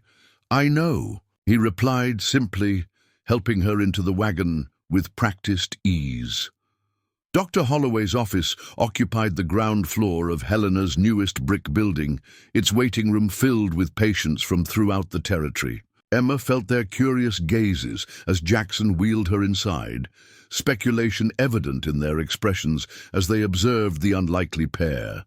The doctor himself proved younger than Emma had expected, perhaps 35, with wire-rimmed spectacles, and the confident manner of a man educated in Eastern medical schools.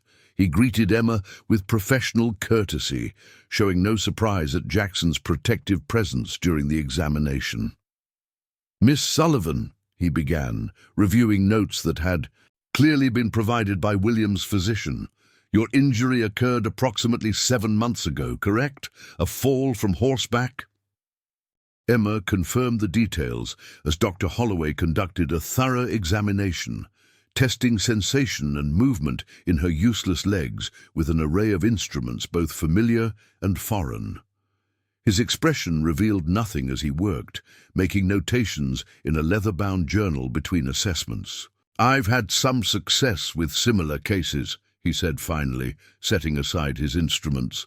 "Though I must be clear, medical science still understands very little about spinal injuries. What works for one patient may fail entirely with another." Emma nodded, appreciating his forthright approach. "I understand. I'm not expecting miracles." "Good," Holloway replied approvingly, "because what I offer isn't miraculous healing but methodical work. My treatment involves 3 components: electrical stimulation of the affected muscles, a progressive series of exercises, and a new surgical technique I studied in Vienna that can sometimes relieve pressure on damaged nerves. He outlined each element in detail, his explanations scientific rather than sensationalized. The treatment would span months, not days, with gradual progress rather than dramatic recovery. Success, if it came, would be measured in inches rather than miles. Perhaps the ability to stand with support, eventually to walk with crutches or braces. Even partial restoration of function would significantly improve your quality of life, Holloway concluded. But I cannot and will not promise full recovery. Emma glanced at Jackson, finding in his steady gaze the strength she needed. When do we begin? Tomorrow, Holloway replied. I'll arrange for the equipment to be delivered to your ranch. We'll start with daily sessions, then adjust the frequency based on your response. As they left the doctor's office, Emma felt strangely lighter despite the lack of guarantees. The mere possibility of improvement, combined with Holloway's pragmatic approach, aligned perfectly with the practical hope she and Jackson had cultivated during their months together. "What do you think?" she asked as they made their way back to the wagon. Jackson considered the question with his usual thoroughness. "Think he's honest, doesn't promise what he can't deliver." He helped her into the wagon seat. "Reminds me of a tracker I knew. Wouldn't say he'd found a trail until he was certain, but once he committed, he'd follow it to the end." The comparison, so characteristic of Jackson's wilderness-centered perspective, made Emma smile. "High praise from you," he nodded, taking up the reins. "Also think it doesn't much matter either way." "How so?" Jackson guided the horses onto the main road, leading back to the ranch. "You've already built a life worth living, Emma, with or without walking. This treatment, it's just another tool, like the wheelchair or the pulley system. Useful if it works, but not the thing that makes your life valuable." In those few sentences, Jackson had articulated exactly what Emma needed to hear. That her worth wasn't contingent on physical ability, that the inner strength she'd discovered during their winter isolation remained her most valuable asset regardless of medical outcomes. "I was thinking," she said as they crested the hill overlooking the Sullivan property, "about the north pasture. It hasn't been used since my father's time, but it has the best access to water. Could be productive again with the right attention." Jackson raised an eyebrow, following her shift to practical matters. "Good grazing land from what I saw yesterday. Needs fencing, though." "Ben Fletcher mentioned you were looking for a place," Emma continued carefully. "Something of your own, near Helena." The wagon rolled steadily homeward as Jackson considered her words, understanding their unspoken question. He acknowledged. "Not anymore. The Sullivan Ranch needs a foreman," Emma said, her direct approach matching his own. "Someone who understands both the land and me. Davis is retiring come fall." Jackson's hands remained steady on the reins, but she saw the slight softening around his eyes that she'd learned to recognize as happiness. "Might be interested," he allowed, "if the terms are right." "I've been considering the terms," Emma replied, a smile tugging at her lips. "Perhaps we could discuss them over dinner. A proper one, not wilderness rations." That evening, as spring light lingered over the Montana landscape, Emma and Jackson sat on the ranch house porch, watching swallows dart above newly greened fields. Tomorrow would bring the first of Dr. Holloway's treatments, the beginning of a journey with no guaranteed destination. Yet the uncertainty no longer felt threatening.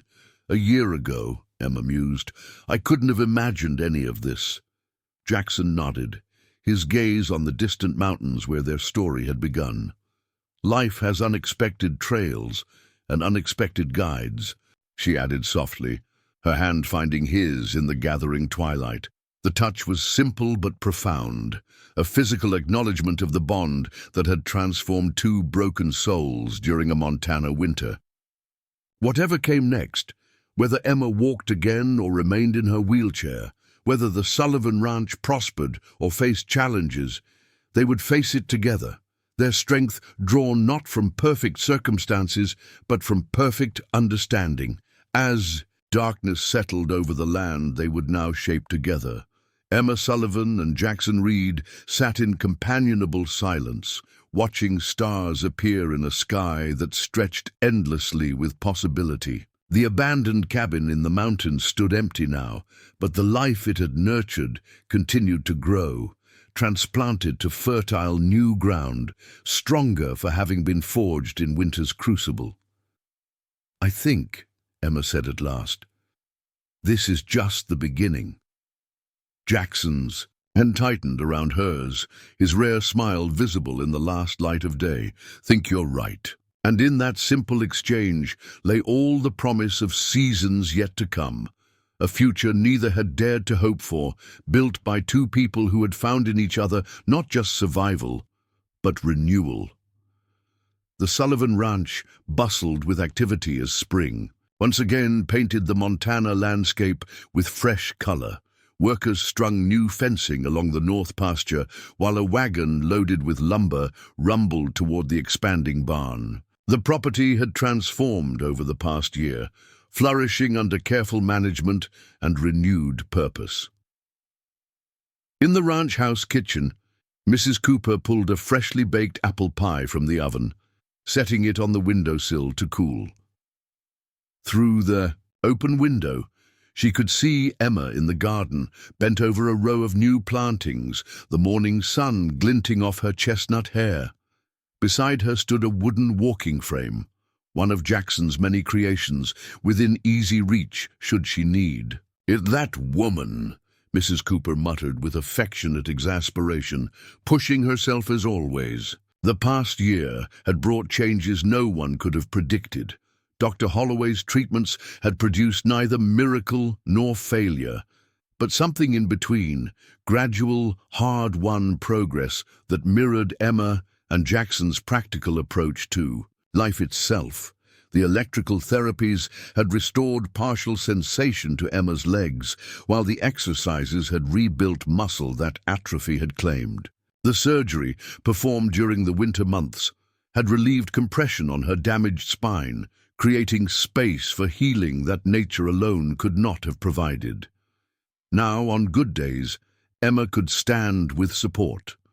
On the best days, she could take a few careful steps using her walking frame. On difficult days, when pain or exhaustion overtook progress, her wheelchair remained ready, no longer a symbol of limitation, but simply another tool in her expanding arsenal of adaptations. "Need any help?" Jackson's deep voice carried across the garden as he approached from the newly finished stables.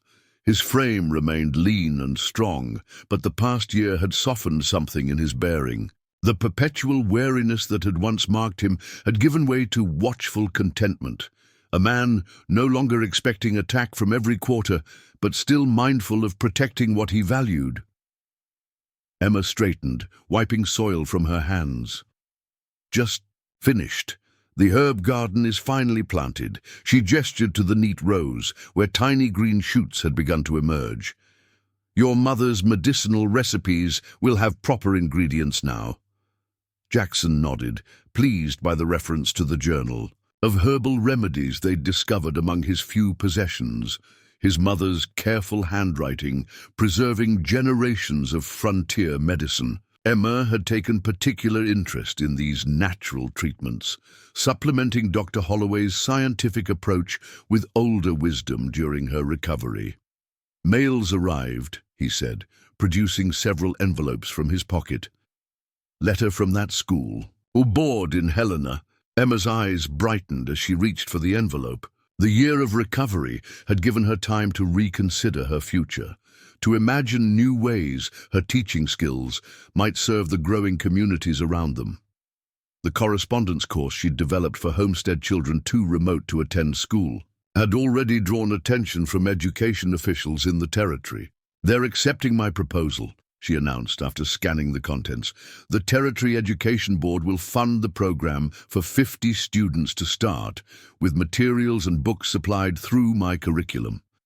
Jackson smiled, the expression now coming more easily to his weathered face. Hardly surprising. You've been teaching those Fletcher children since winter, and Ben says they're reading better than the town kids. The development of Emma's correspondence school had begun organically, with lessons created initially for the 3 Fletcher children whose isolated home made regular schooling impossible.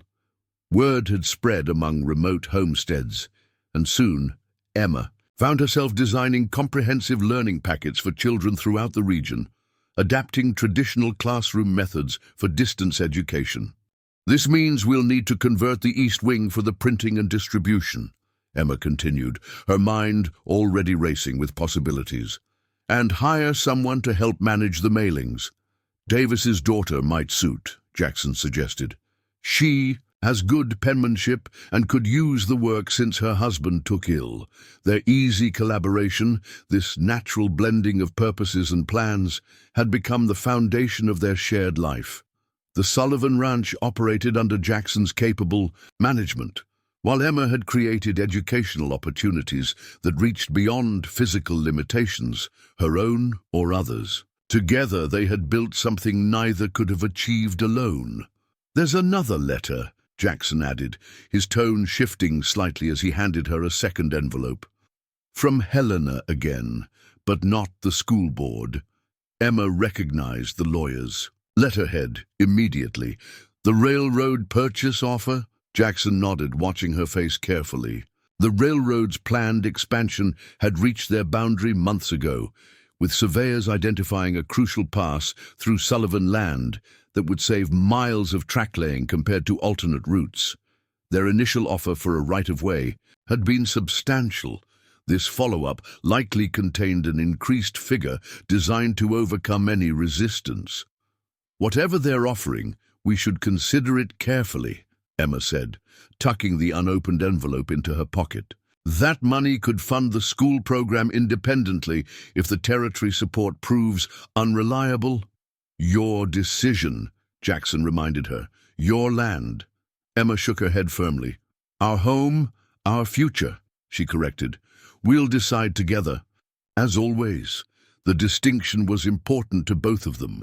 Though they shared every aspect of their lives and work, certain formalities remained unaddressed. Helena society still referred to Miss Sullivan and her foreman, a description that failed to capture the true nature of their bond, but provided a shield against gossip that might undermine Emma's educational initiatives. Speaking of decisions, Emma said, nodding toward the newly constructed cabin visible at the edge of the north pasture. Ben Fletcher was asking if we'd made up our minds about the spring grazing lease. The cabin represented their most recent project, a comfortable outbuilding designed with all the space-saving innovations and accessibility features they had refined through experience, positioned to oversee the ranch's expanded operations. Its completion had sparked conversation about the future direction of the Sullivan property. Told him we're still considering options, Jackson replied. Though leasing makes sense if we're focusing more on the schoolwork and less on cattle. Emma nodded thoughtfully. We should decide soon. Ben's a good man, and that arrangement would keep the land productive without overextending ourselves. Their conversation was interrupted by the approach of riders, 3 men on horseback coming up the main road toward the ranch house. Jackson's posture shifted subtly, old instincts never entirely dormant despite months of peaceful prosperity. Expecting visitors? He asked quietly. Emma shook her head, reaching for her walking frame. No, but I recognize the lead rider. That's Judge Barnett from Helena.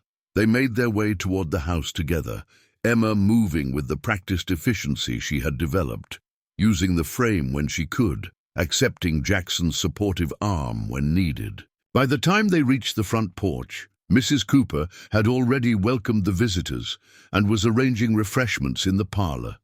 Judge Barnett, a distinguished man with silver hair and formal bearing, rose when Emma entered the room.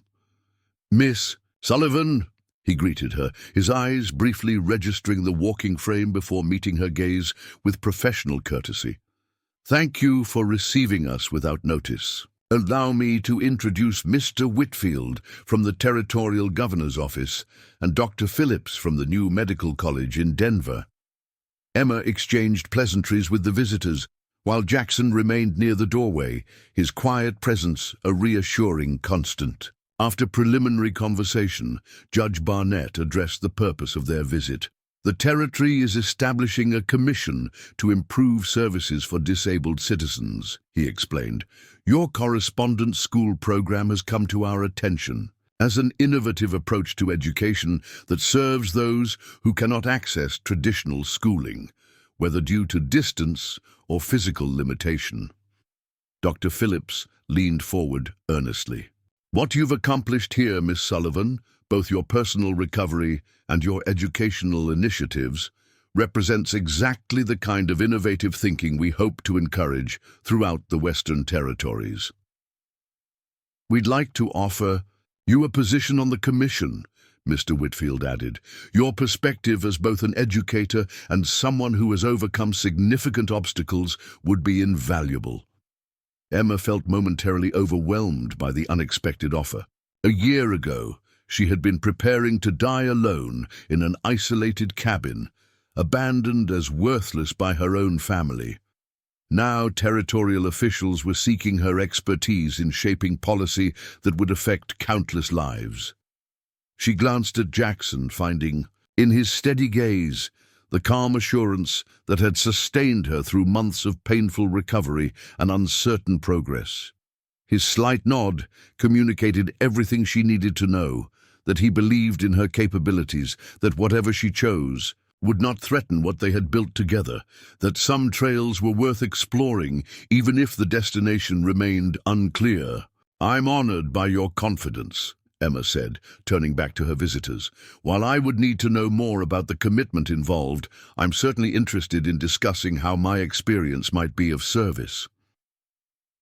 As the conversation continued, Emma found herself speaking with greater authority than she had ever claimed before the accident, articulating a vision of inclusivity and practical adaptation drawn directly from her journey with Jackson. The officials listened with genuine interest, particularly to her insights about how educational methods could be modified to serve diverse needs without sacrificing quality. Later, after the visitors had departed with arrangements for future meetings established, Emma and Jackson sat on the porch, watching the sunset paint the distant mountains in shades of gold and purple. The same mountains that had nearly witnessed Emma's death now stood as silent sentinels over their flourishing life. "They want me to write a book," Emma said, still processing everything that had been discussed, "about the educational methods we've developed, about adaptations for different abilities." She shook her head in wonder. "They're offering to publish it for distribution throughout the Western Territories." Jackson smiled, the expression genuine and unreserved, a transformation as significant as Emma's recovered mobility. "Always said your mind was your greatest strength. Makes sense others see it too." Emma's hand found his in the gathering twilight. "None of this would exist without you. You know that, don't you?" "Works both ways," he replied simply. The statement encompassed everything that had grown between them. The mutual healing, the shared purpose, the deep understanding that had transformed two damaged souls into something stronger than either had been before. Their paths had crossed in desperate circumstances, but what they had built together transcended mere survival to become something neither had dared imagine possible. As stars emerged above the Sullivan Ranch, now a center of innovation rather than isolation, Emma and Jackson remained on the porch, their conversation turning to practical plans for the future. The correspondence school's expansion, the railroad negotiation, improvements to make the main house more accessible for Emma's increasingly frequent visitors. Yet beneath these everyday discussions ran a current of profound gratitude. for second chances neither had expected, for healing that came in forms they couldn't have predicted, for the discovery that even the most broken lives could find renewal when two people chose to build something together from the shattered pieces of what was. The Montana night wrapped around them like a familiar blanket, and somewhere in the distant mountains, the abandoned cabin where their story began stood as a testament to the truth they had discovered together, that sometimes life's harshest winters prepare the ground for the most extraordinary spring. Up next, you've got two more standout stories right on your screen. If this one hit the mark, you won't want to pass these up. Just click and check them out. And don't forget to like, subscribe, and turn on the notification bell so you don't miss any upload from us.